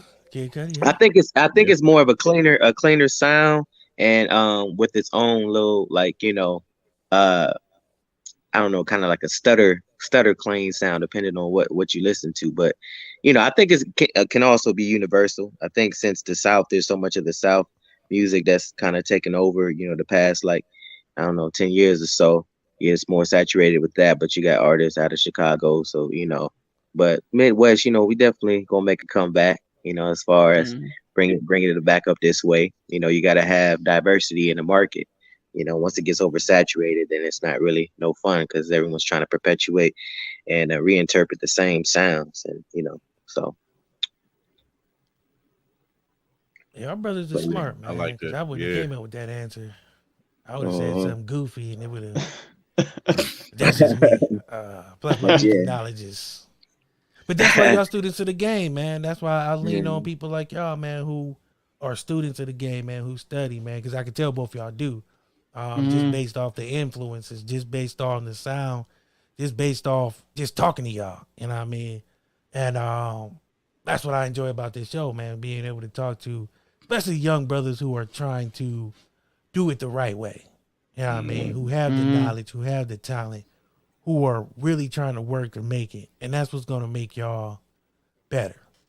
Because it's that grind, man. It's that I did it my way that really makes you appreciate that journey. Right. So, and I feel like both y'all going to do it. Like I said, just speaking to both of y'all, man, and just seeing the passion, seeing the knowledge. Because you got to be a student or something. You can't play sports if you've never studied sports. Yeah, I mean, you can't just jump out on the field and expect you about to be Joe Montana or whatever that nigga's name is. Montana. But because you can't be a doctor without studying. You can't just walk in the operating room, you know what I'm saying, fresh off the streets with no knowledge. You be like, all right, let's cut this nigga open and see what he got going on. Like, it just don't work that way. So a lot of people don't realize that you need to study. We had, who was that, Chris? Law. Yeah. Our guy, his name Law. He goes by Planet Law. He's been doing it for a long time, with some of the best, Smokey Robinson and all that. And he said the first thing they told me was study the music, study the notes, study your place. Like you said, finding your niche, study, your sound. Like what notes can you hit? What can't you hit? Because everybody ain't meant to do that Usher, watch this and then, that shit. No, everybody ain't meant to do that. Right. See, I can't do it, so I ain't gonna charge you. I ain't gonna hurt him tell you like that. But you gotta know what you can do. Know your limitations, because everybody can't get out here and start Jennifer Hudson riffing and all that, man. You know what I mean? Some of y'all gotta be Beyonce, but whatever, man. That's what I'm saying. You gotta know what you gotta do. Just know your lane. Everybody can't go twisting super fast rap, and you know what I'm saying? Right. So you gotta know what your limitations is. So that's why I look at y'all and I say, y'all know what y'all can do. You know what I'm saying? Y'all push y'all limits, and then sometimes y'all try something new, and that's cool. But some people don't even know their limits. Some people don't know their starting point. Some people just jump out here and just think they're gonna pick up a mic and be Curtis Blow. Like that shit just there is natural talent. Don't get me wrong, there's natural talent. Right, natural talent. There's some, But and see the fact that you guys mentioned so many well-known bands and artists that's from the Ohio area. There's artists out there who still tout Cleveland, Columbus, Cincinnati, Dayton.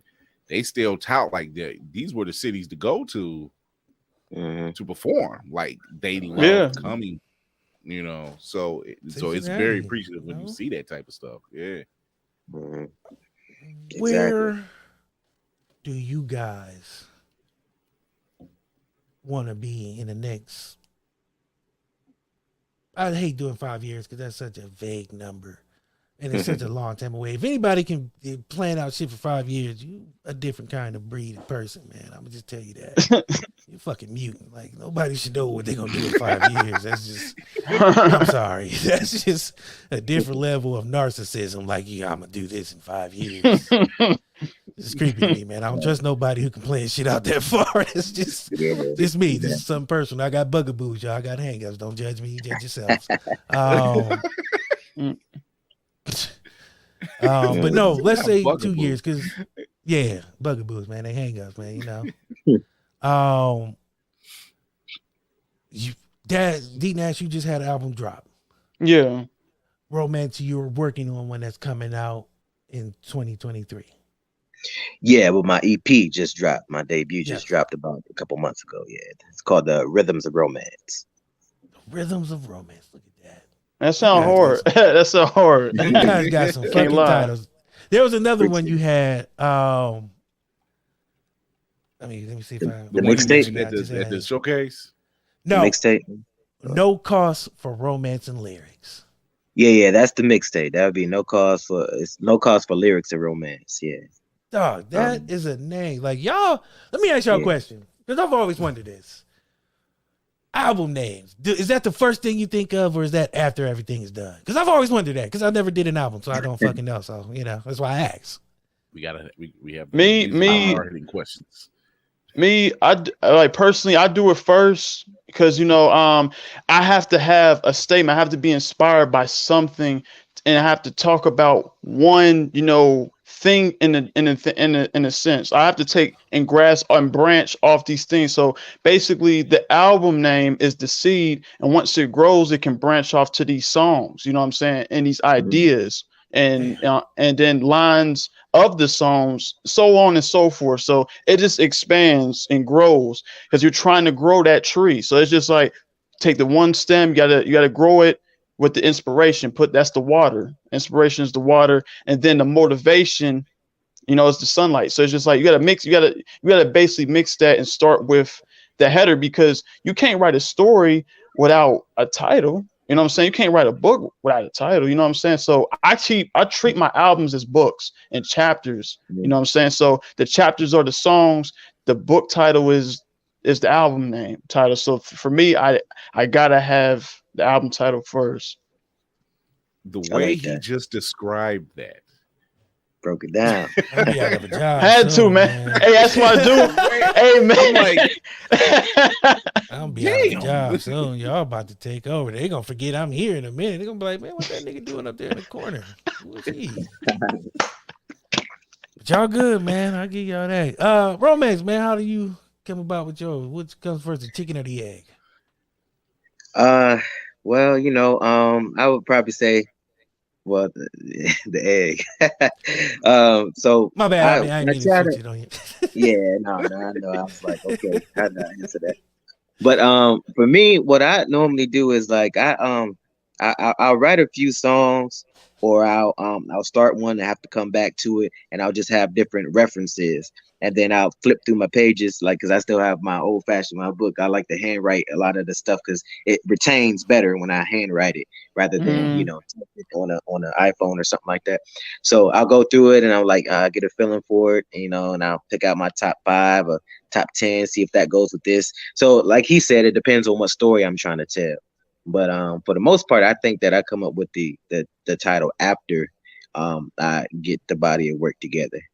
Because it's kind of like, I don't want to switch it up too many times. So the as far as the mixtape that I mentioned, the lyrics are no cause for lyrics and romance. It was a friend of mine who was giving me some advice, and he had kind of gave me a couple title names, and he was saying, well, with mixtapes, normally you put those out for free to kind of build a buzz in between your debut and like a album. It's kind of like a filler.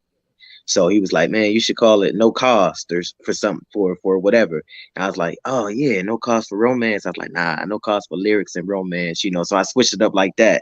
And that's kind of like how I came up with that topic, because it's like, it's lyrics, both, like I explained to you, which I didn't, if the people don't know, the Romantic Truth is the rap name. Romance is the R&B pop name. So, it blends both of them. So lyrics and romance is, so that's how I came up with that concept. So. That's dope. I like that. I like that interpretation as well. I like that. Mm-hmm. Well, I guess we don't matter anymore. I'm just here to press buttons, man. I told you. I've been telling people this literally ain't my show. I'm just here to press buttons and ask a few questions and let y'all riff, man. That's all it's about, man. I'm just here. I'm just a conduit for love and romance and rap right now. I'm just here to spread the word, press a couple buttons, man, and make sure everybody sound good and look good, man. I'm not even the host. Got to. You get shillings every time I put live on. I appreciate you, having me on just overall, because as I told y'all before, y'all are like my first sit down interview, so it's an honor, and I look forward to sitting. Yeah. Trust me, brother. Yeah, same. I've been finding out lately. This show's been a lot of people's first interview, so that one makes me proud, man, because I feel like we're a breeding ground to train artists and rappers how to talk to media. Because if you can sit through our bullshit, you can sit through anybody's bullshit. Go figure. None of this is professional. None of this shit's professional. None of these questions, shit's unprofessional. This is if you can sit through the most unprofessional interview in your life. Then when Katie Couric still doing shit with her old wombat ass? Anyway, when somebody who's really important is asking you questions, you will be poised and centered because you shat through my bullshit. You shat through my bullshit and listen to me drone on about nothingness for 45 minutes. And I appreciate y'all. You could have been anywhere else doing something else, but you guys are here with us, and I appreciate it, man. And I enjoy being here. It's an honor to hear that when somebody be like, man, this is the first interview I did. That to me is a badge of honor. Because it means two things. One, we doing something right that people actually want to be here in their first time. You know what I mean? They say it's never mind. I'm not gonna say it. Yeah. Nah, for real. Well, we can't end the night without us giving us people a sample of our gifts and our where to go get our music. We can't do that. Oh yeah, Without no, we that. ain't done yet, brother. Saying, oh, okay. I didn't know if you were I know you dropping the it off. host and everything, but I do. Nah, I'm just dropping. I mean, it's your show. I said that, but nigga, ain't all the way your show. So on your road, brother. No. Just go ahead, do your thing. Sorry, my bad. No, you good. No, you good, man. It's your show, man. Again, I'm just here to press buttons, man. Whatever y'all want to do, we can do it, man.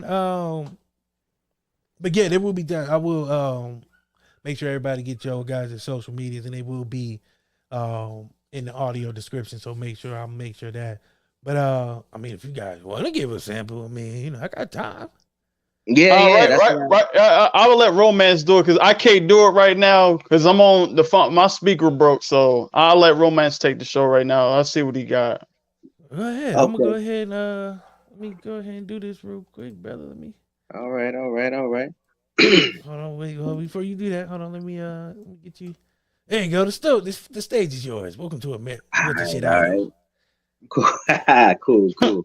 All right, so those watching, of course, I go by Romance, the Romantic Truth. That's Romance, the sensitive guy of pop, hip hop, and R&B. That's the Romantic Truth, abbreviated TRT, the gentleman of the industry and the rapper of chivalry. So the song that I'm about to do is called Fallen. I'm gonna just give y'all a sample. It's on all streaming platforms. Spotify, Apple, iTunes. Just look up Fallen, Romance, the Romantic Truth. Vibe out to the EP, The Rhythms of Romance. And here we go, Falling. Falling. I can't believe, but I must admit that I've fallen. Try to fight it, I try to run, but I'm falling. I'm a hopeless romantic. No, I don't understand it, but it don't change the fact that I've fallen. No, I hate to say, but I must admit that I've fallen. Oh, I tried to fight it, I tried to run, but I've fallen. I'm a hopeless romantic. No, I don't understand it, but don't change the fact that listen, let me clear my throat. Gave the pen to my heart and the song I wrote. If I ever fall in love again, I might choke. Ha, look at me. Guess life's a joke. She was short, 5'2", just what I like. Like the movie Love Jones, poetry on sight. Trying to feed the blues in the front. Funk in the right. She may be my knee long, Mrs. Right. So I terminate them mothers like a job at will. Shaking when I see I can't sit still. Never even touched, but she affected how I feel. Lost in the eyes, here's another ordeal. Don't want to go left, so I bust that right. Turn around for a real woman's worth to fight. A good woman, not ratchet. Ooh, I just might. Love Island first class, and I'm on that flight. I guess I'm falling. Oh, I hate to say, but I must admit that I've fallen. Tried to fight it, I tried to run, but I've fallen. I'm a hopeless romantic. No, I don't understand it, but it don't change the fact that I've fallen. Yeah, so that was a little bit there. Not bad. Appreciate it. Like it. Yeah. So that was. I thought he was gonna bump the music. I thought he was gonna play the music. I thought he was gonna bump the tunes up. I thought he was gonna bump the tunes. He out here, man. He's a natural performer. My man does showcases, man. He be out here. Yeah. He got it. I respect it. Yeah. For sure. Man, appreciate that. Definitely a first. I'm not gonna lie. You might have been the first acapella artist we had on stage, man. So let me. Yeah. No, the music and then I got it off my phone, so I would have had to reconnect, and I didn't want to, do it that way. So, right. But I got the samples and stuff all ready for you on the page and whatnot, and then people you can click the link, vibe out. Of course, it sound a lot better on the with the music behind, but you got a little sample of it. So, right. Yeah, you brothers are dope. Let me say that.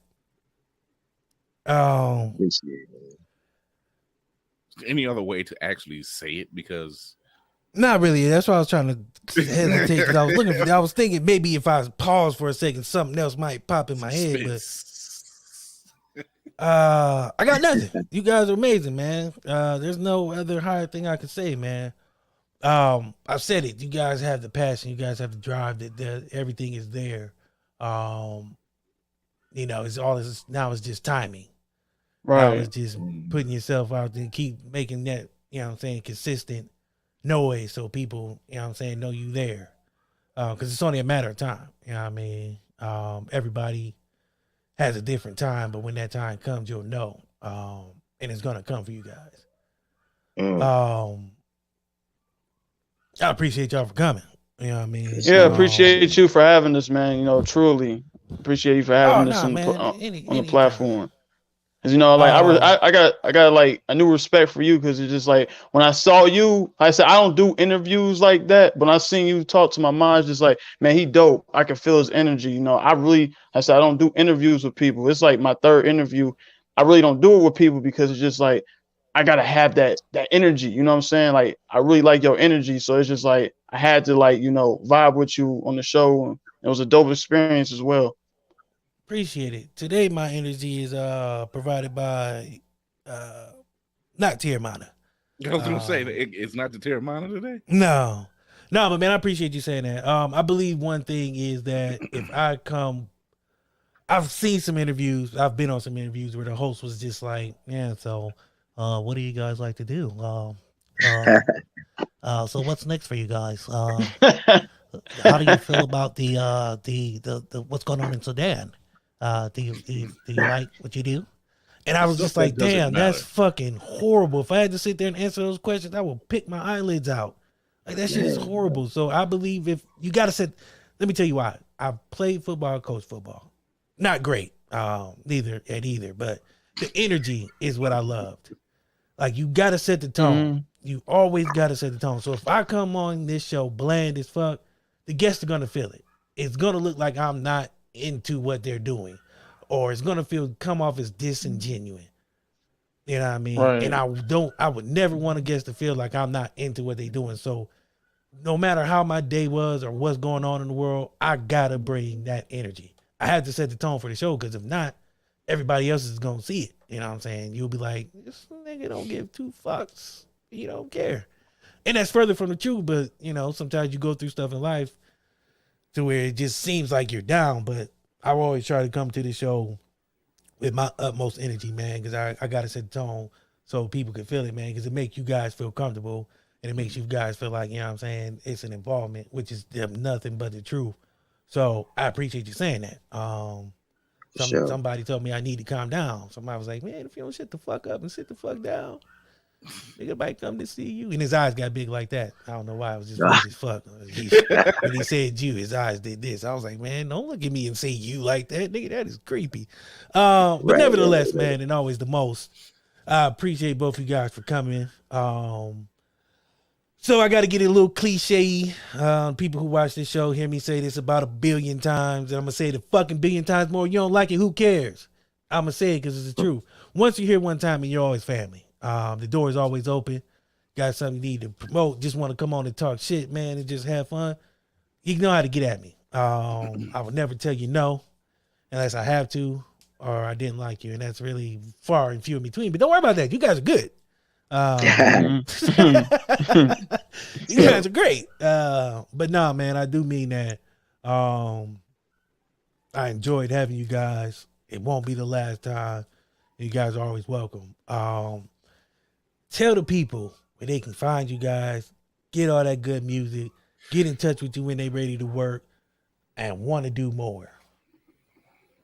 You can find me at you can find me at all my socials at D Nash the Rapper with an E. You know, it says with an A. Y'all can find me with the A, but with the E on Instagram. D Nash the Rapper with the E, but it's A on everything else. You know, I lost my Instagram. You know, bad thing, but yeah, D Nash the Rapper with an E on Instagram. D Nash the Rapper with an A on everything else. Everything else. Okay. As far as me, on like as I mentioned earlier, Spotify, Apple, iTunes, and even Tidal, and YouTube Music. Just type in "Romance," the romantic truth, straight like that, spaces in between, of course. And then on Instagram, it's at Romance the Romantic Truth 2020. And then it's the same for TikTok, Romance the Romantic Truth 20. Yeah, you can look me up and vibe out to the music and the EP that just came out, The Rhythms of Romance. Vibe out to that in your car, download it, stream it, share it, and then here on Facebook, my name is Caleb Love Davis on Facebook, Caleb Love Davis. And then I also have an artist page, The Romantic Truth, Romance the Romantic Truth artist page. So I'm building that up right now.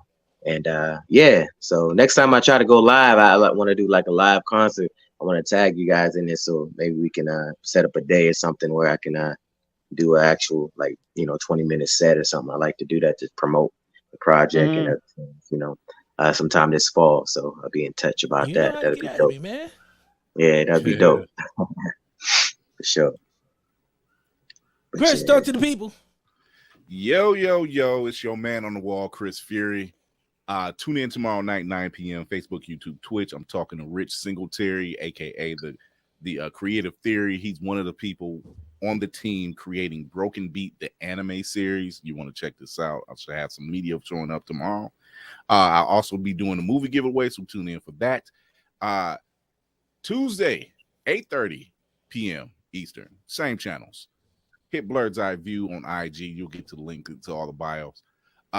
We are doing a little giveaway for our very own Candy B. She is expanding her venue for event planning, so she's finding less and less time to pile around with us lowlifes. But that's okay. It's all in good fun for her and for us. But yeah, tune in. Go to the IG page, Blurred's Eye View. Hit you for all those socials, all the links. Tune in to the YouTube channel. Hit the notification bell. You get Fury's reaction reviews and past shows and much, much more. So that's my spiel, and I'm sticking to it. So. All right, because I'm lazy and I don't feel like doing all that talking because I talked for the last hour and 47 minutes. Y'all can read.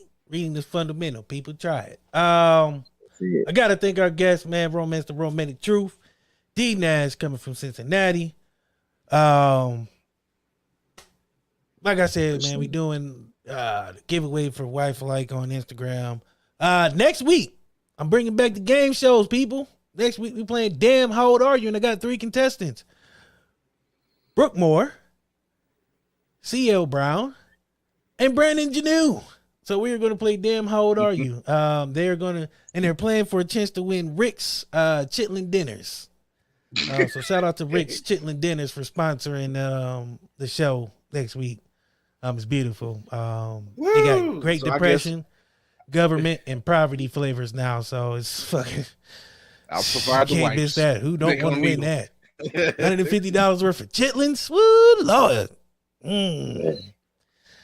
Best way to eat is throw them shits in the trash.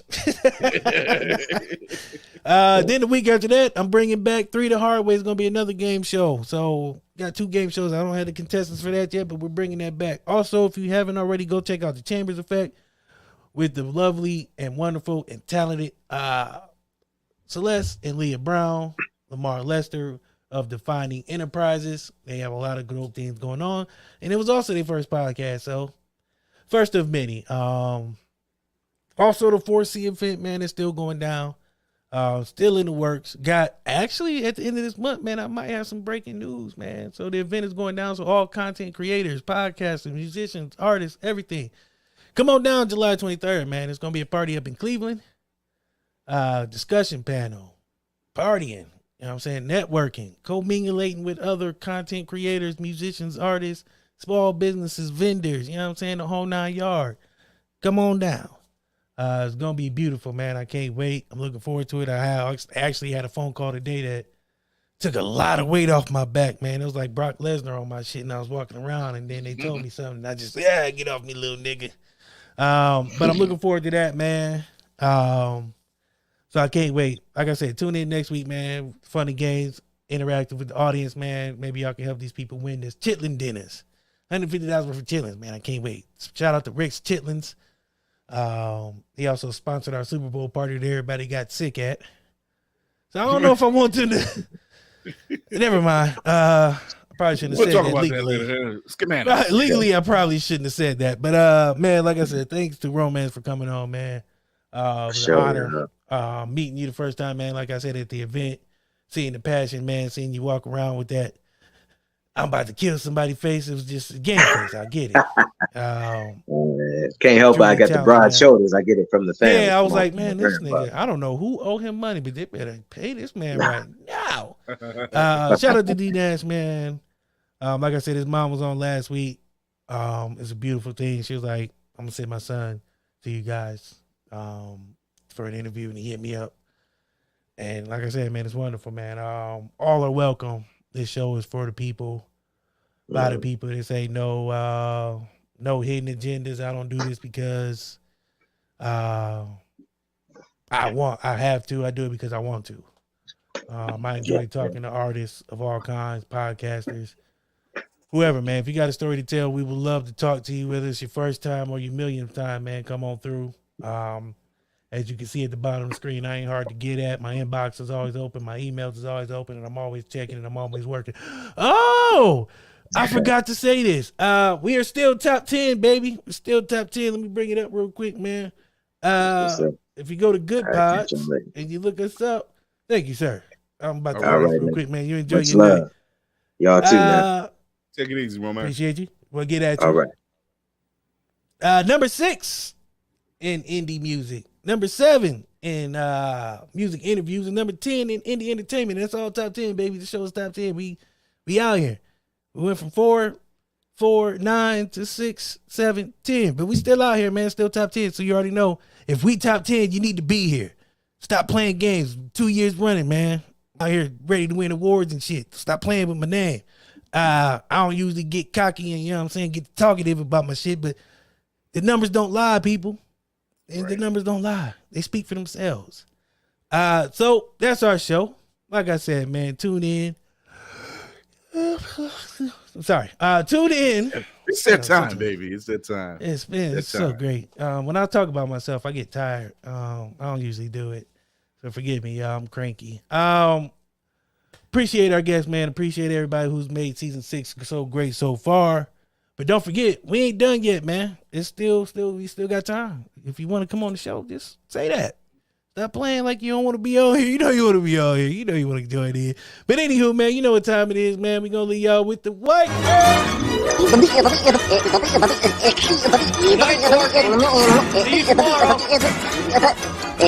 Go home, folks.